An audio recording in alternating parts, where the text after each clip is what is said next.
Hello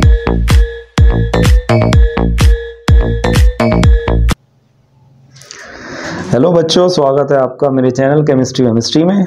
आज हम पढ़ने वाले हैं कंसंट्रेशन टर्म्स। कंसंट्रेशन टर्म ये topic 12th class chapter solution में हम पढ़ते हैं। वैसे क्लास 11th में भी है ये टॉपिक। हमें यहाँ जो देखना है वो सबसे पहले हम देखेंगे कि कंसंट्रेशन हम कैसे डिफाइन करते हैं, कंसंट्रेशन है क्या। ठीक है, तो कंसंट्रेशन किसे कहते हैं अभी? ठीक है, कंसंट्रेशन किसे कहते हैं? देखो, कंसंट्रेशन हम किसकी बताने वाले हैं? सॉल्यूशन की बताने वाले हैं हम कंसंट्रेशन। ठीक है, तो सॉल्यूशन की हम कंसंट्रेशन बताने वाले हैं किसी भी सॉल्यूशन में। और हमारे लिए देखो, सॉल्यूशन जो रहेगा वो रहेगा बाइनरी सॉल्यूशन, यानी एक ऐसा सॉल्यूशन रहेगा जिसमें दो कंपोनेंट होंगे। ठीक है, तो दो कंपोनेंट कौन से होते हैं? हमें ये बात पता है कि एक सॉल्यूट होता है और दूसरा होता है सॉल्वेंट। यानी सॉल्यूट और सॉल्वेंट को हम मिक्स करेंगे, हमें सॉल्यूशन मिलेगा। ठीक है, सॉल्यूट क्या होता है? सॉल्यूट जो भी कंपोनेंट सॉल्यूशन का लेसर अमाउंट में है वो सॉल्यूट है, और जो भी कंपोनेंट लार्जर अमाउंट में है, ग्रेटर अमाउंट में है, उसे हम कहेंगे सॉल्वेंट। ठीक है, इन्हें मिक्स करके हम सॉल्यूशन बनाएंगे। अब जो सॉल्यूशन बनाया गया है, इस सॉल्यूशन में कितना सॉल्यूट प्रेजेंट है, या जो सॉल्वेंट है उस सॉल्वेंट में कितना सॉल्यूट डाला गया है, इसी चीज को हम कहते हैं concentration of the solution.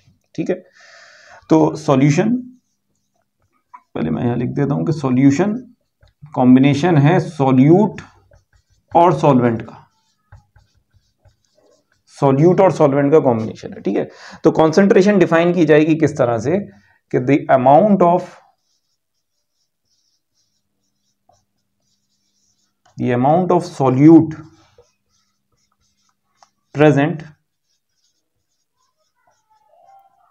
In A given amount of solvent और सॉल्यूशन कह सकते हैं।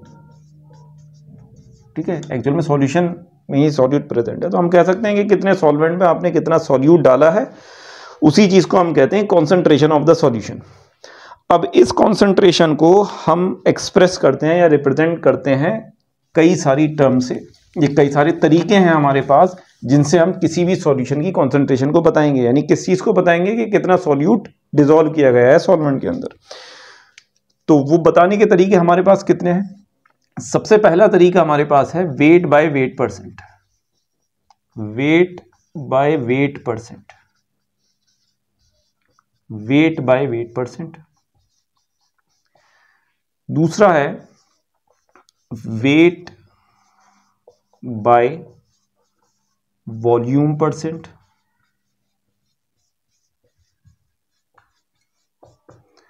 Third, volume by volume percent,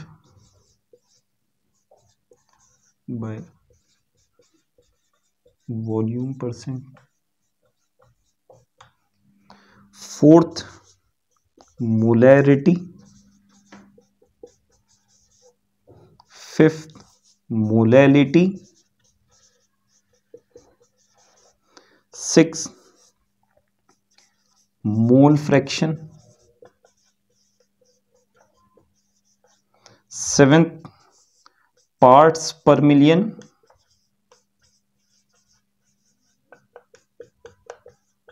और पार्ट्स पर बिलियन, दोनों इंक्लूड किए जा सकते हैं इसमें।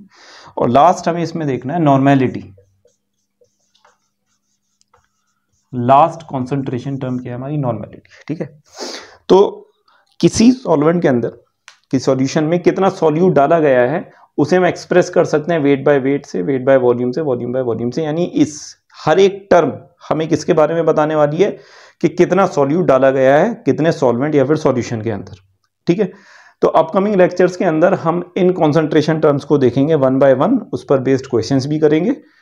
ठीक है, और एक बस इंफॉर्मेशन मैं आप लोगों को देना चाहूँगा, वो ये कि हमने ये सीरीज स्टार्ट की है physical chemistry class 12th CBSE board के लिए। ठीक है, तो फिजिकल केमिस्ट्री के जितने चैप्टर्स हैं, एक यानी वो एक मैथमेटिकल पोर्शन होता है जिसमें स्टूडेंट को ज़्यादा प्रॉब्लम फेस करनी होती है, तो हम वो सारे टॉपिक्स यहाँ पर डिस्कस करेंगे जो न्यूमेरिकल बेस्ड हैं। कॉन्सेप्ट एक्सप्लेन किया जाएगा और उससे रिलेटेड क्वेश्चंस किए जाएंगे, और प्रीवियस ईयर के जो जो क्वेश्चंस हैं वो भी हम यहाँ पर देखेंगे। ओके, तो तब तक के लिए गुड बाय।